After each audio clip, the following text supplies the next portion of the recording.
السلام علیکم۔ آپ سب کو میرے یوٹیوب چینل کہانی گھر میں خوش آمدید۔ آج کی اس ویڈیو میں ہم ناول آنچل کی اوٹ کی ایپیسوڈ نمبر 9 سنیں گے۔ عادل اسکول سے گھر واپس آ رہا تھا۔ اس نے گلی میں ہجوم دیکھا۔ اسے یہ منظر دیکھ کر حیرت ہو رہی تھی۔ وہ اپنے گھر کی طرف بڑھتا گیا۔ وہ کئی لوگوں کے پاس سے گزرا مگر کسی سے بھی ہمت نہ ہوئی کہ وہ اسے بتائے۔ وہ جیسے جیسے اپنے گھر کی جانب بڑھتا گیا اس کی پریشانی بھی بڑھ رہی تھی۔ آخر وہ اپنے گھر کے احاطے میں داخل ہوا اور سامنے اپنی ماں کی میت کو دیکھ کر ساکت ہو گیا۔ اس کی دنیا ویران ہو چکی تھی۔ اس کی زندگی سے ہر رنگ ختم ہو چکا تھا۔ وہ جا کر میت کے پاس بیٹھ گیا۔ اس کے ہوش و حواس قائم نہیں رہے تھے، بس وہ آنکھیں پھیلائے اپنی ماں کی صورت کو دیکھ رہا تھا۔ وہ یونیفارم پہنے ایک بت کی طرح وہاں بیٹھا رہا۔ سب آ کر اسے تسلیاں دیتے رہے مگر اس کے کانوں میں صرف اور صرف اپنی ماں کی آواز گونج رہی تھی۔ پھر آخری رسومات ادا کی گئیں۔ اظہر کی حالت قابل رحم سی تھی۔ کبھی وہ بالکل خاموش ہو جاتی اور کبھی چیخ چیخ کر بیان کرنے لگتی تھی۔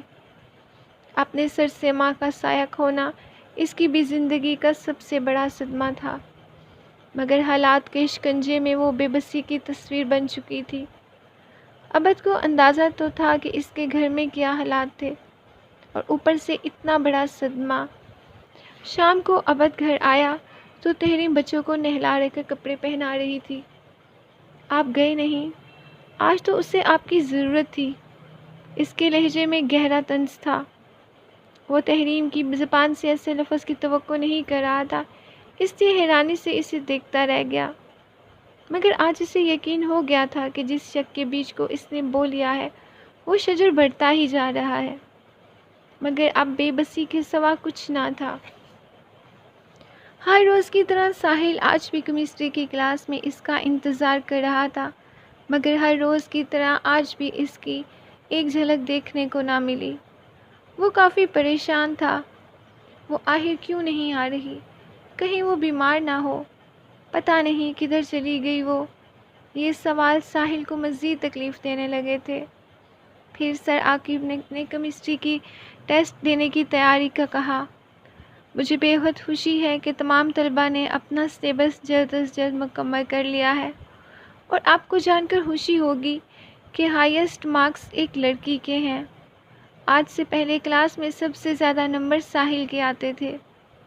اسے اچھا نہیں لگ رہا تھا کہ کسی نے اس کی جگہ لے لی تھی، مگر وہ اس لڑکی کا نام جاننے کے لیے سر کی طرف دیکھنے لگا۔ ازل، عابد نے ہائیسٹ مارکس لیے ہیں؟ وہ ٹیسٹ شیٹ کو اپنے ہاتھ پکڑ کر بولے۔ جی کون ہے ازل؟ اپنی نشست پر کھڑی ہو جائیں۔ وہ کلاس میں نظر دہراتے ہوئے بولے۔ اس کا نام سن کر تو ساحل کی ہاتھ جیت میں بھی بدل گئی، جس کے سامنے وہ اپنی ذات کو مات دے چکا تھا۔ اس سے معمولی سی شکست اسے خوشی دے رہی تھی۔ سر، اس کی والدہ کی ڈیتھ ہو چکی ہے، کومل اپنی نشست پر کھڑے ہو کر بتانے لگی۔ ساحل کی تو سانسیں رکنے لگی، جیسے یہ حادثہ اس کے ساتھ رونما ہوا ہو۔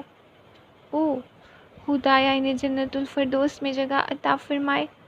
سب نے اکٹھے آمین کہا۔ یہ سب کیسے ہوا؟ ایک روڈ ایکسیڈنٹ میں۔ ساحل یہ سن کر فوراً کلاس سے اٹھ کر چلا گیا۔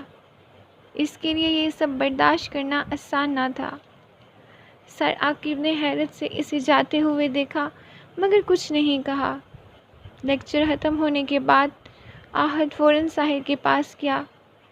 یار، تمہیں یوں کلاس چھوڑ کر نہیں آنا چاہیے تھا۔ آہد نے اسے احساس دلایا۔ میں نے تم سے کہا تھا کہ وہ کسی مشکل میں ہے، لیکن تم نے میرا اعتبار نہیں کیا، میرا وہم سمجھتے ہوئے رد کر دیا۔ وہ اس کا شکوہ کر رہا تھا۔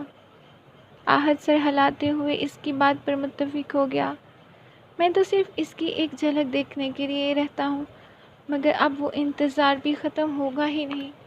وہ افسوس کے ساتھ بولا، مجھے صرف ایک دن دے دے، میں تیرے مسئلے کا حل نکالتا ہوں۔ آہد وعدہ کرتے ہوئے بولا، مگر تم اس مسئلے کا حل کیسے نکالو گے؟ ساحر نے حیرت سے پوچھا۔ تم اس بات کو چھوڑو، یہ میرے دائیں ہاتھ کا کھیل ہے۔ وہ ساحل کی طرف دیکھ کر مسکرایا۔ ساحل اگلی کلاس نہیں لینا چاہتا تھا، اس لیے گراؤنڈ میں ہی ٹہلنے لگا۔ کچھ ہی لمحوں نے اس نے کومل کو اپنے پاس سے گزرتے ہوئے دیکھا۔ ایکسکیوز می مس، کومل نے رک کر اس کی طرف دیکھا، مگر اسے یقین نہ ہوا کہ اس کالج کا سب سے شریف لڑکا جو کسی کی نظر اٹھا کر نہیں دیکھتا، وہ اسے بلا رہا تھا۔ وہ مڑ کر پھر سے چلنے لگی۔ ایکسکیوز می مس، اس نے دوبارہ پکارا۔ جی، وہ حیرت سے بولی۔ وہ آپ کی فرینڈ کی والدہ کے بارے میں سن کر بہت افسوس ہوا، اس نے جھکی نگاہوں کے ساتھ پوچھا۔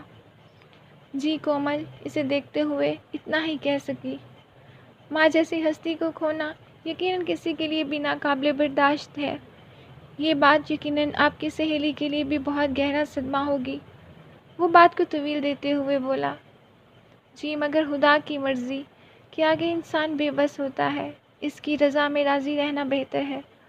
آپ بھی کچھ ہی کہہ رہی ہیں۔ اگر خدا ہمیں دکھ دیتا ہے تو اسے برداشت کرنے کا حوصلہ بھی دیتا ہے۔ اب کومل کی زندگی بہت خاموش ہو گئی تھی، اور خاموشی میں اس کا ذہن اس سوال کو جواب ڈھونڈنے کی کوشش کر رہا تھا کہ آخر وہ اس سے بات کرنے کی کوشش کیوں کر رہا ہے۔ ساحر کو سمجھ نہیں آ رہا تھا کہ وہ بات کہاں سے شروع کرے۔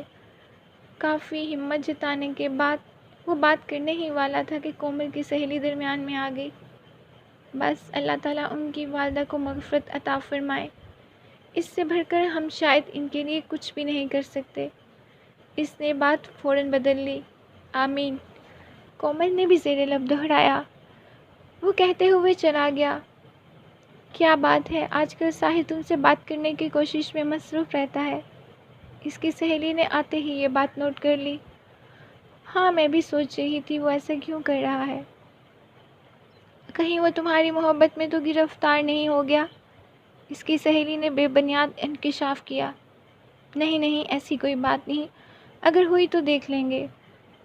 پھر اسی دن شام کو روجا ازل کے گھر افسوس کرنے کے لیے آئی۔ وہ اپنے کمرے میں بیٹھی تھی، اتفاق سے کومل بھی وہاں موجود تھی۔ یہ دکھ اتنا بڑا ہے، اس کے لیے کوئی حوصلہ، کوئی تسلی کافی نہیں۔ میں تمہارے دکھ کو اچھی طرح سمجھ سکتی ہوں، کیونکہ میں اس درد سے گزر چکی ہوں۔ تم تو بہت خوش نصیب ہو کہ خدا نے اتنے عرصے تک ماں کی شفقت کے سائے میں رکھا۔ میں بھی تو ہوں جس نے بچپن ہی سے اس ہستی کو کھو دیا۔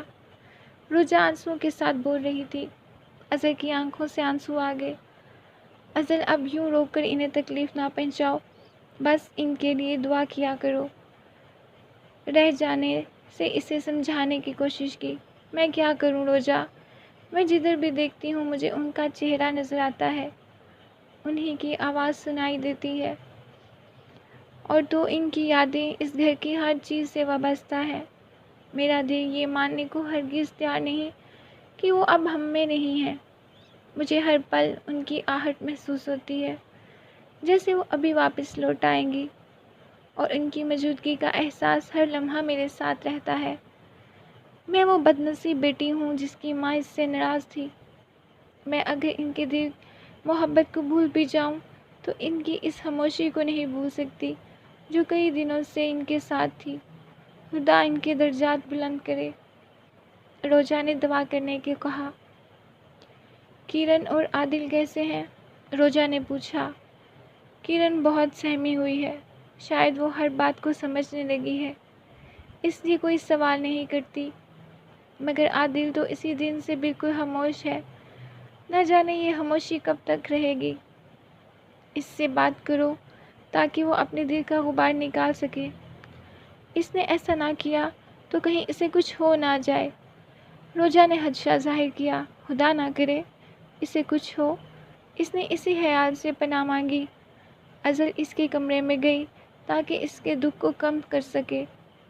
وہ اپنے گھٹنوں کے گرد بازو کا گھیرا بنائے بیٹھا تھا، مگر آنکھوں سے آنسو جاری تھے۔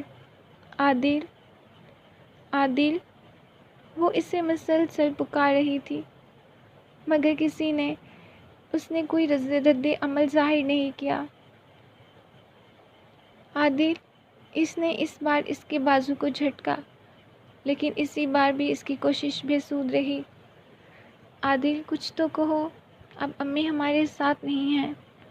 وہ بھی اسی طرح خاموش تھیں۔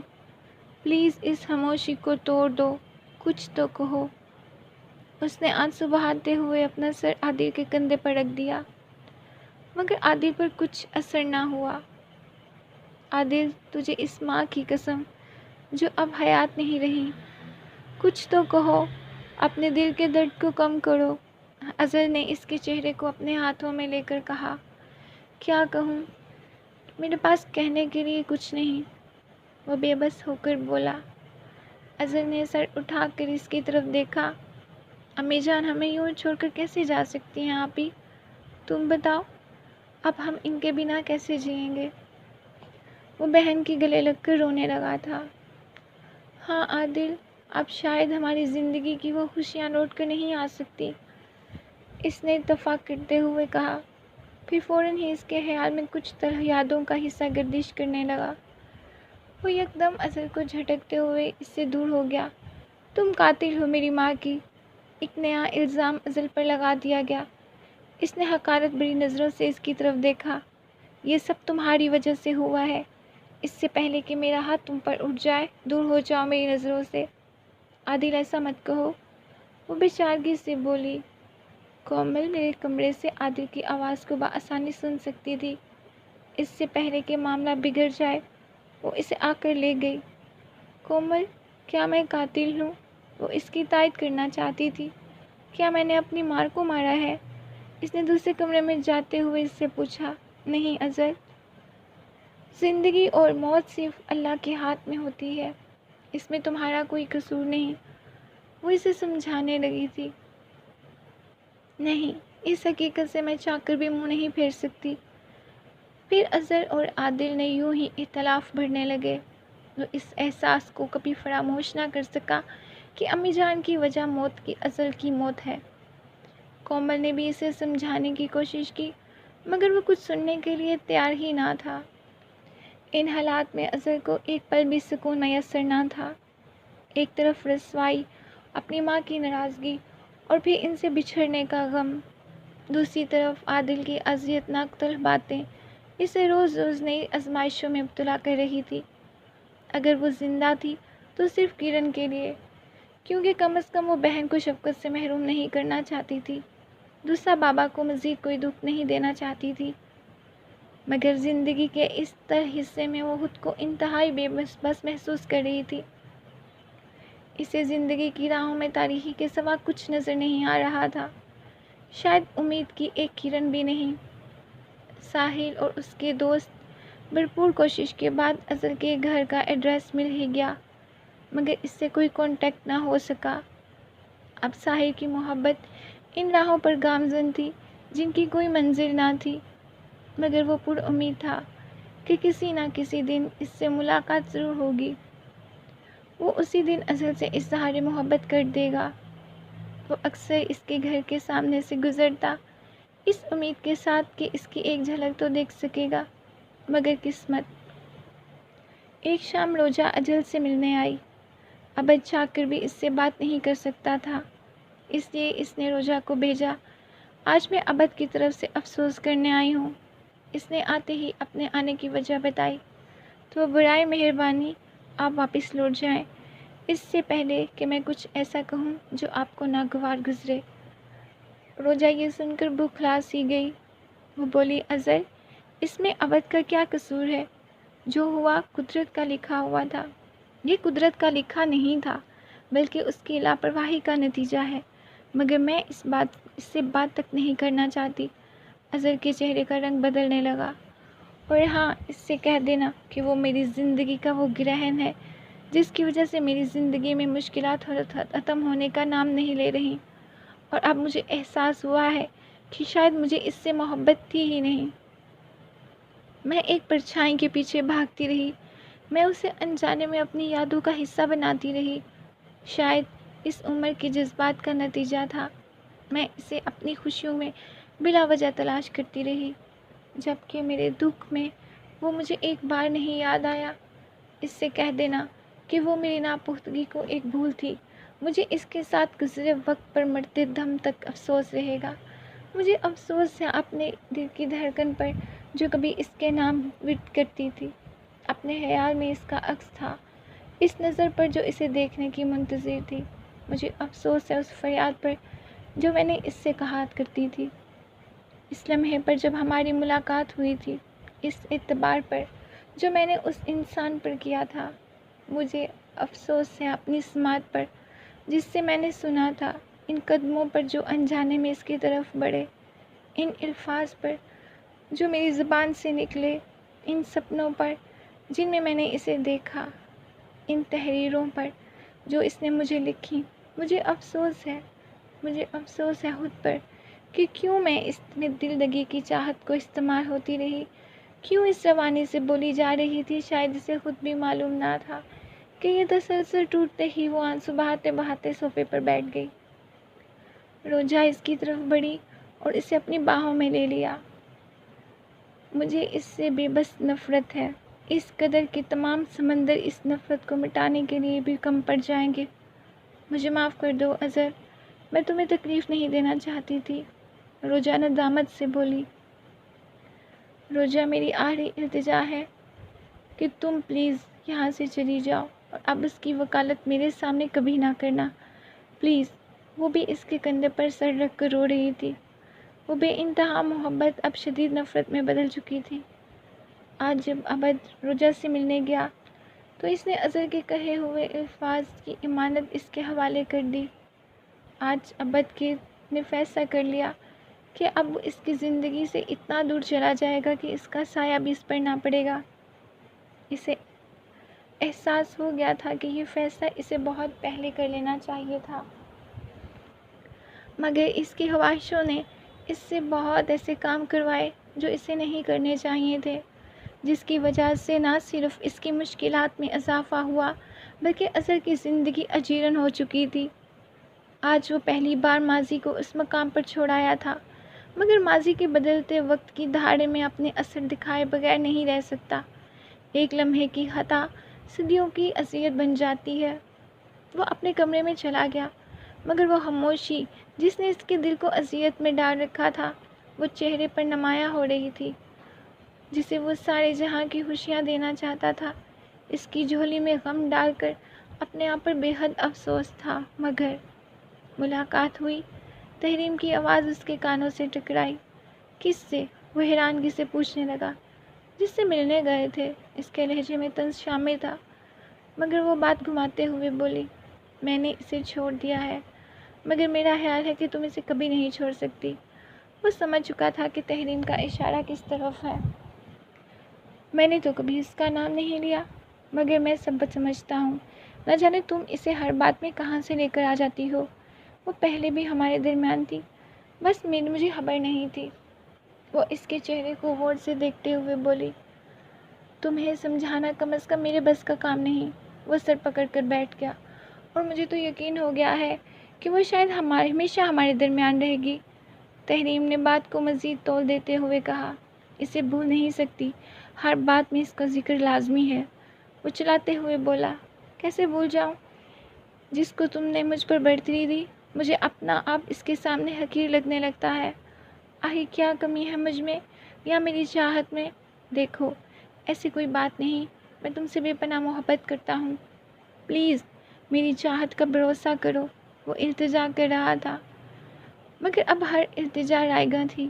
اگر آپ میرے ایک سوال کا جواب دے دیں تو میں اس کا ذکر کبھی نہیں کروں گی۔ اس نے بھی ایک شرط رکھ دی۔ عبد خاموش ہو گیا۔ اگر آپ کی جگہ پر میں ہوتی تو کیا آپ مجھے معاف کر سکتے تھے؟ عبد لاجواب ہو چکا تھا۔ نہیں، کوئی جواب نہیں۔ میں بتاتی ہوں، آپ تو شاید مجھے گھر سے نکال دیتے، شاید اپنی غیرت کو زندہ رکھتے ہوئے مجھے زندگی سے بھی نکال دیتے۔ اس نے عبد کو مرد کی فطرتی آئینہ دکھایا۔ کچھ دن گزرنے کے بعد ابا جان نے خود اظہر کو کالج جانے کے لیے کہا، مگر عادل نے شرط رکھ دی کہ اسے کالج چھوڑنے کی ذمہ داری اس کی ہوگی، وہ اکیلے ہرگز اسے باہر نہیں جانے دے گا۔ ابا جان نے اس کی شرط مان لی۔ یوں اظہر کو کالج جانے کی اجازت مل گئی، مگر اس کے لیے دنیا کا سامنا کرنا بے حد مشکل تھا۔ وہ نہیں جانتی تھی کہ دیکھنے والے کس نظر سے اسے دیکھتے ہیں، اس بارے میں نہ جانے کیا کیا سوچا ہوگا، مگر چاہے راستہ جتنا بھی دشوار تھا، اسے چلنا تو تھا ہی۔ وہ صبح اٹھ کر کالج جانے کے لیے تیار ہو رہی تھی۔ عادل بھی اسے چھوڑنے کے لیے تیار بیٹھا تھا۔ دونوں گھر سے باہر نکلے تو گلی کی نکڑ پر ساجدہ آنٹی کھڑی تھی۔ وہ اپنے بچوں کو اسکول جانے کے لیے جا رہی تھی۔ وہ اس کی والدہ کی قریبی سہیلی تھی۔ اظہر نے انہیں سلام کیا۔ وعلیکم السلام۔ انہوں نے اسے روک لیا۔ عادل عورتوں کی محفل سے ہٹ گیا اور کافی فاصلے پر کھڑا اس کا انتظار کرنے لگا۔ اظہر نے ہمیشہ دعا کرتی ہوں کہ خدا سب کو تم جیسی بیٹی عطا کرے، مگر اب میرے لبوں پر بس ایک ہی دعا ہے، خدا تم جیسی بیٹی کسی کو نہ دے۔ اظہر ندامت سے آنسو بہانے لگی۔ دیکھو بیٹی، خدا جانتا ہے مجھے کہ تم بہت اچھی لگتی تھی، مگر جب تمہارے بارے میں کوئی کچھ کہتا ہے تو مجھے بہت تکلیف ہوتی ہے۔ تو نے ایسا کیوں کیا؟ وہ شکوہ بھری نگاہوں سے اسے دیکھ رہی تھی۔ آنٹی، میری اتنی خطا نہیں تھی جتنی مجھے سزا مل رہی ہے، مگر مجھے پتا ہے میں سب کی نظروں سے گر چکی ہوں اور مجھے اس خطا کی جتنی سزا ملے کم ہے۔ وہ اسے کہتے ہوئے چل پڑی، کیونکہ وہ اب اپنی صفائی میں کچھ اور نہیں کہنا چاہتی تھی۔ وہ ہر بڑھتے قدم کے ساتھ اپنی روح کو کچلتا ہوا محسوس کر رہی تھی، مگر وہ بے بس تھی، کسی بھی صورت میں خود کو بچا نہیں سکتی تھی۔ ابا نے اسے بے بسی ہی تو انعام میں دی تھی۔ کالج میں بھی وہ سب سے صرف ایک ہی اپنی ذات میں الجھی رہی، نہ کوئی کلاس لی، نہ کسی سے زیادہ گفتگو کی۔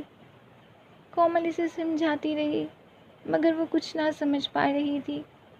اپنی ماں کی خاموشی اور لوگوں کی طرح باتیں اسے اذیت دے رہی تھی، مگر آنٹی ساجدہ نے کی بات کی تو اسے بہت تکلیف ہوئی۔ وہ پچھتاوے کی آگ میں جھلسنے لگی تھی۔ اسے اپنا وجود نفرتوں کا محور لگ رہا تھا۔ اسے تو شاید تصور میں بھی کسی کی ہمدردی حاصل نہیں تھی۔ اس کی سہیلیاں افسوس کے لیے آ کر اس سے بات کر رہی تھیں، مگر وہ اپنی ہی ذات میں الجھی ہوئی تھی۔ اسے کچھ یاد نہیں کون اس سے کیا سوال کر رہا تھا اور کیوں کر رہا تھا۔ آج بھی ساحر کی نگاہیں اس لڑکی کو ڈھونڈتی رہی، مگر دل رٹ لگائے ہوئے تھا کہ اسے ایک جھلک ہی دیکھ لے۔ وہ آئے گی، اسے آنا پڑے گا، اسے آنا ہی ہوگا۔ اس کی دلکش آنکھیں اسے بے چین کر رہی تھی۔ وہ اب جب جانتا تھا کہ اس کی آنکھوں میں آنسو ہوں گے تو وہ اور بھی پریشان تھا۔ ہر گزرتا لمحہ اسے تکلیف دے رہا تھا۔ جانے اس کی حالت کیا ہوگی۔ وہ بہت پریشان تھا۔ پتہ نہیں اس نے کھایا ہوگا یا نہیں کھایا ہوگا، اور اکثر تو کھائے بغیر ہی اٹھ جاتا تھا۔ وہ ذہنی تناؤ کی وجہ سے 2 ماہ تک کلاس نہیں لے سکی تھی، حالانکہ وہ بلا ناغہ کالج جاتی تھی۔ ساحر اکثر اس سے دیکھتا، لیکن اس کا اداس چہرہ دیکھ کر کچھ کہہ نہ پاتا۔ وہ ہر روز اظہار محبت کی مکمل پریکٹس کرتا تاکہ موقع ملتے ہی اس سے بات کر سکے۔ وہ ہر روز اس کیمسٹری کی کلاس میں جاتا اور آج وہ اپنی سہیلی کے ساتھ آئی ہوگی، مگر کبھی وہ آتی، کبھی نہ آتی، کبھی لیکچر شروع ہونے سے پہلے ہی واپس چلی جا چکی ہوتی تھی۔ کومل سے ساحر نے کافی مرتبہ بات کرنے کی کوشش کی، مگر کامیاب نہ ہوا۔ کومل سے آخر وہ 2 ماہ کے بعد جب اس نے اظہر کو کلاس میں داخل ہوتے دیکھا تو آج پہلی بار اس کے چہرے پر ہلکی سی مسکان دیکھ کر اسے تسکین سی حاصل ہوئی۔ آج اس کی دعاؤں کا اثر ہو گیا ہے۔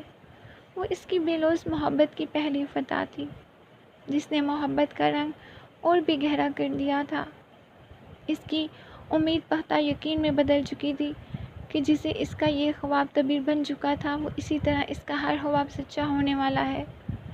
پھر یوں ہی وقت گزرنے لگا۔ وہ ہر روز اس کی ایک جھلک دیکھ کر ہی خوش ہو جاتا۔ اس قرار میں اس کی زندگی کے حسین دن گزر رہے تھے۔ وہ دن رات صرف کیمسٹری کی کلاس میں ہی انتظار کرتا رہتا، جو کلاس اس کے بعد پھر شروع ہو جاتا۔ اتوار کا دن تو صدیوں پر محیط تھا۔ ہفتے کے دن ہی اس کے چہرے پر اداسی نمایاں ہونے لگتی تھی۔ مگر جیسے جیسے اتوار کا دن گزرتا جاتا اس کی اداسی بھی ختم ہونے لگتی تھی۔ اب وہ پہلے کی طرح الجھا ہوا نہیں تھا، ہر لمحہ خوشی اس کے چہرے پر جھلکنے لگی تھی، دل قرار کی جنت میں ڈوبا رہتا تھا۔ ہر روز اسی ارادے کے ساتھ جاتا کہ اس سے کچھ کہے گا، مگر وہ کسی کے ذریعے اسے پیغام نہیں بھیجنا چاہتا تھا۔ وہ چاہتا تھا جب بھی وہ اسے اپنی محبت کا اظہار کرے تو خود اس کی حیا اس کے چہرے پر بکھرے ہوئے دیکھے۔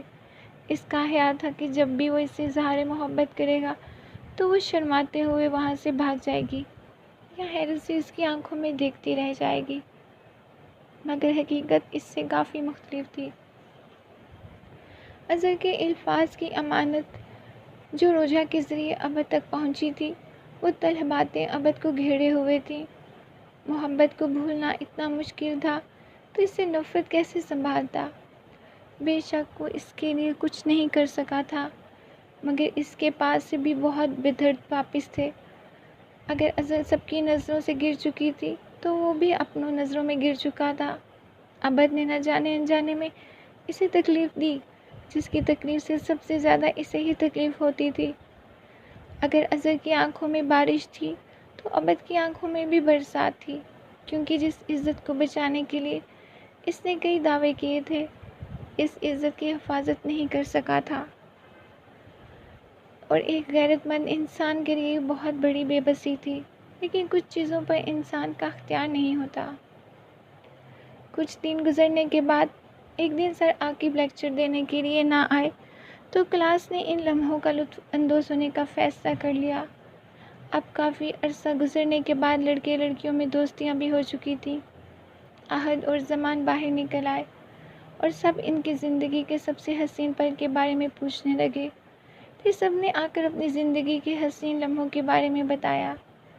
احد نے تیسرے نمبر پر ساحل کو بلایا۔ پہلے تو سامنے آنے سے ہچکچاہٹ محسوس کر رہا تھا، پھر احد کے سمجھانے پر اس نے اس موقع سے فائدہ اٹھانے کا فیصلہ کیا۔ میری زندگی کا سب سے حسین پل تو وہ تھا جب میں نے ایک انجان لڑکی کو دیکھا تھا۔ میں آج بھی اس لمحے کی لذت کو محسوس کرتا ہوں۔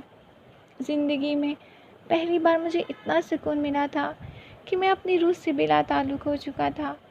میری سانسیں اس کے خوشبو میں کھلتی ہوئی تھی، ایسے جیسے میرے وجود میں کچھ بھی باقی نہ رہا ہو۔ اور اس سے بھی حسین پل تو وہ تھا جب میں اسے اپنی اظہار کا محبت کروں گا، اور یہ پل ابھی آیا نہیں، آنے والا ہے۔ تو دیر کس بات کی ہے ساحل، تم اس پل کو ضائع کیوں کر رہے ہو؟ احد اس کی ہمت بڑھاتے ہوئے بولا۔ ہاں احد، آج میں اس لمحے کے اس حسین پل میں بدلنا چاہتا ہوں، وہ احد کی طرف دیکھتے ہوئے بولا۔ اس نے آنکھوں ہی آنکھوں میں اس کے فیصلے کی حمایت کی، لیکن لڑکیاں تو ساحل کی گفتگو سن کر اس پر فدا ہو چکی تھیں۔ اصل تمہیں شاید خبر بھی نہیں ہے کہ کوئی ہے جس کی سانسیں تمہارے وجود کی خوشبو سے آباد ہیں۔ وہ بے اختیار اظہر کی طرف بڑھ رہا تھا۔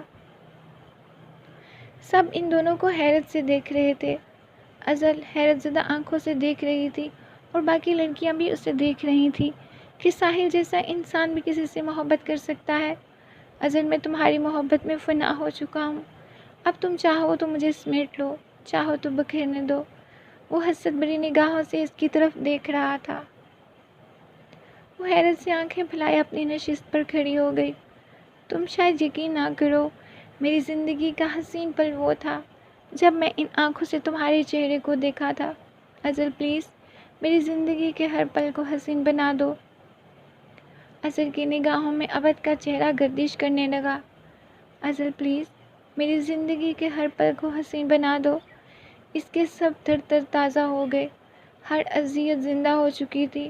وہ پچھلے 1 سال سے اس نے ابد کی محبت پر یقین کے بدلے میں کیا سہا؟ تمہاری ہمت کیسے ہوئی یہ سب کہنے کی؟ اس کی آواز کلاس میں گونجنے لگی تھی۔ وہ حیرانگی سے اس کے چہرے پر نمایاں نفرت کو دیکھتا رہا۔ وہ اس معصوم سی لڑکی سے اس طرح جواب کی توقع نہیں کر رہا تھا۔ میں تصور میں بھی تمہیں اپنے بارے میں سوچنے کا حق نہیں دے سکتی، وہ اس کی آنکھوں میں آنکھیں ڈال کر بول رہی تھی۔ دیکھو اظہر، میں نہیں کہتا تم ابھی فیصلہ کر لو، تمہیں جتنا وقت چاہے لے سکتی ہو، اور تم یہ نہ سمجھنا کہ تم پر جبر کروں گا۔ تمہیں پورا حق حاصل ہے، چاہو تو میری بے لوث چاہت کو ٹھکرا دو، مگر کم از کم میری محبت کی سچائی کو محسوس ضرور کرنا۔ وہ اپنے دل کے جذبات بیان کر رہا تھا۔ شٹ اپ، میرا نام دوبارہ اپنی زبان سے نہ نکالنا، ورنہ مجھ سے برا کوئی نہیں ہوگا۔ اس نے انگلی کے اشارے سے اسے وارننگ دی۔